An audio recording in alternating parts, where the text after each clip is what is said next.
እንዴት ቆያችሁ የተከበራችሁ የዩቲዩብ ቻናል ቤተሰቦች። በዚህ ቪዲዮ የ2018 የመጀመሪያ ዙር የናሽናል ግራጁዌት አድሚሽን ቴስት ወይም የድህረ ምረቃ መግቢያ ብሔራዊ ፈተና የሚሰጥበት ቀን ትምህርት ሚኒስቴር ይፋ አድርጓል። ይሄን መረጃ ማጋራችሁ ይሆናል።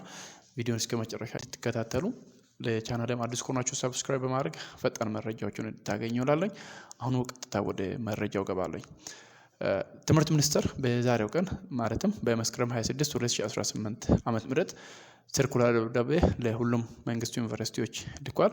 በዚህም እንግዲህ ጉዳዩ የድህረ ምረቃ መግቢያ ብሔራዊ ፈተና ወይም ናሽናል ግራጁዌት አድሚሽን ቴስት ፈተናን ይመለከታል። ትምህርት ሚኒስቴር ከ2016 ዓመተ ምህረት ጀምሮ ለድህረ ምረቃ ትምህርት አመልካቾች ብሔራዊ የድህረ ምረቃ መግቢያ ፈተና ወይም ናሽናል ግራጁዌት አድሚሽን ቴስት ማለፍ እንዳለባቸው ወስኖ በስራ ላይ እንዳለ ይታወቃል።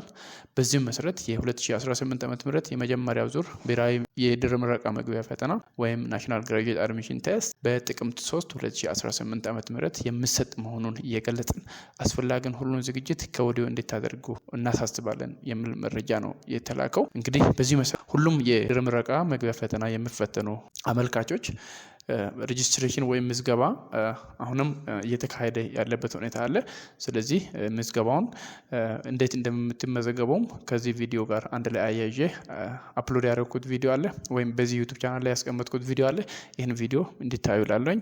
ለድህረ ምረቃ ፈተና ደግሞ እስከ ጥቅምት 3 2018 ዓመተ ምህረት ድረስ በበቂ ሁኔታ እንድትዘጋጁ እላለሁኝ። የተለያዩ የድህረ ምረቃ ፈተና ከዚህ በፊት የተሰጡ ፈተናዎችን ለማግኘት ከፈለጋችሁ ደግሞ በዚህ ዩቲዩብ ቻናል ላይ ተሰርቶ የተቀመጡ በተለያየ ጊዜ የተሰጡ የድህረ ምረቃ ወይም ናሽናል ግራጁዌት አድሚሽን ቴስት ጥያቄዎችና መልሶቻቸው አሉ። ይሄን ከዚህ ዩቲዩብ ቻናል ላይ ገብታችሁ ማግኘት ትችላላችሁ። ያለኝ መረጃ ይሄ ነው። እስከ መጨረሻ ስለተከታተላችሁ አመሰግናለሁ። ለዩቲዩብ ቻናል ላይ አዲስ ከሆናችሁ ሰብስክራይብ አድርጉ።